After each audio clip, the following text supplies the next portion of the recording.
Welcome to Essentials, where we break down the most important issues of our time.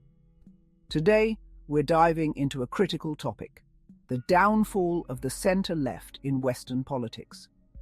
This is an important issue because this downfall gave populists opportunities to gain power, but we will come to that later. Firstly, we'll explore how and why the centre-left shifted away from its traditional values, embraced neoliberalism, and what this means for democracy today. Finally, we'll look at what they need to do to regain the trust of voters and prevent the rise of populism. So, to understand where things went wrong, we first need to look at the traditional role of the centre-left. Historically, centre-left parties like Labour in the UK, the Democrats in the US, the Social Democratic Party in Germany, the Parti Socialist in France, and the PVDA in the Netherlands have been the champions of the working class. They've fought for social justice, economic equality, and the protection of workers through policies like universal healthcare, public education, and strong labour rights. They believed in the power of government to make a positive difference in people's lives, and they weren't afraid to stand up to the wealthy and powerful to make it happen. They saw government as a tool for good, a means to level the playing field and ensure that everyone had a fair shot. They believed in lifting up the most vulnerable, protecting the environment, and creating a world where everyone had the opportunity to thrive. Their vision was one of inclusivity and sustainability, where progress was measured by the well-being of the least fortunate. So what changed? How did we find ourselves in this mess, scratching our heads and wondering where it all went wrong? Starting in the 1980s, centre-left parties began to shift away from these traditional policies. Instead of focusing on government intervention and worker protections, they started to embrace neoliberalism, a market-driven approach that emphasizes free trade, deregulation, privatization, and reduced government spending. But why on earth did they make this shift? Well, there are several key reasons. Let's have a look at them. Firstly, by the late 1970s, the global economy was experiencing major challenges: high inflation, rising unemployment, and slowing growth, what economists call stagflation. Traditional economic policies seemed less effective in addressing these issues. Meanwhile, neoliberal ideas were gaining traction, promising to revitalize economies by unleashing the power of the market. Reagan and Thatcher were the high priests of this belief. Governments were facing pressure to reduce deficits and attract foreign investment. For many centre-left leaders, embracing neoliberalism seemed like a pragmatic solution to these economic challenges. They believed that by modernizing their economic policies, they could maintain relevance and electoral success.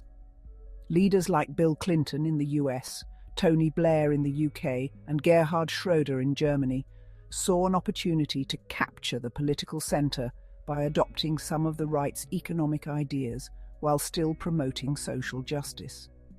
This approach became known as third-way politics. The idea was to appeal to both traditional working-class voters and the growing middle class. By presenting themselves as economically responsible and socially progressive, they hoped to build a broad coalition that could win elections in an increasingly competitive political landscape. The end of the Cold War also played a role. With the collapse of the Soviet Union, there was a widespread belief that free market capitalism had triumphed over socialism. As Margaret Thatcher phrased it, there is no alternative. This led many on the centre-left to question the viability of traditional socialist or heavily interventionist policies. They feared being seen as outdated or irrelevant in a world where the market seemed to be the only game in town. Embracing neoliberalism was, in part, a way to adapt to the new global consensus that capitalism was the superior system. Then there was also globalization, which was accelerating during this period, with multinational corporations and international trade becoming increasingly important. Centre-left parties felt they had to adapt to this new reality by supporting policies that encouraged trade and investment. However, in doing so, they often overlooked or underestimated the negative impacts of globalization on domestic industries and workers, particularly those in manufacturing and lower-skilled jobs. The loss of these jobs due to offshoring and automation contributed to rising inequality and discontent among working-class voters. The shift to neoliberalism had profound consequences. While it may have stabilized economies in the short term and helped centre-left parties win elections, it came at a significant cost. Some people state that neoliberalism is a doctrine that preaches the gospel of free markets, deregulation, and the unshackling of capital from the pesky constraints of government intervention. It champions the idea that the market, left to its own devices, will naturally find equilibrium and that prosperity will follow. Now, on the surface, this might not sound like the worst thing in the world. After all, who doesn't want a bit of freedom, a bit of autonomy in their economic choices? But here's the catch. Neoliberalism operates under the charming assumption that if we just let the invisible hand of the market do its thing, everything will magically work out for the best. It assumes that individuals, acting in their own self-interest, will collectively create a prosperous society. The problem is, as we've seen time and time again, the invisible hand has a nasty habit of picking winners and losers, and spoiler alert, it's usually not the little guy who comes out on top. The market, left unchecked, tends to favour those who already have power and wealth, leaving the rest to fend for themselves. Consequently, deregulation and the weakening of labour protections led to a growing divide between the rich and the poor. Wealth concentrated at the top, while wages for the middle and working classes stagnated. This growing inequality eroded the economic security of many, leading to widespread frustration and anger. In addition, privatization and austerity measures slashed public services that many people relied on, from healthcare to education to welfare. As these services deteriorated, the social safety net that had protected millions began to fray, leaving many vulnerable to economic shocks. As the centre-left moved away from its traditional base and embraced policies that seemed to favour the wealthy and corporations, many voters felt betrayed. This led to a decline in trust in mainstream political parties and institutions. The perception that the centre-left was no longer on the side of ordinary people paved the way for the rise of populist movements. Populists on both the left and the right have capitalized on the failures of the centre-left.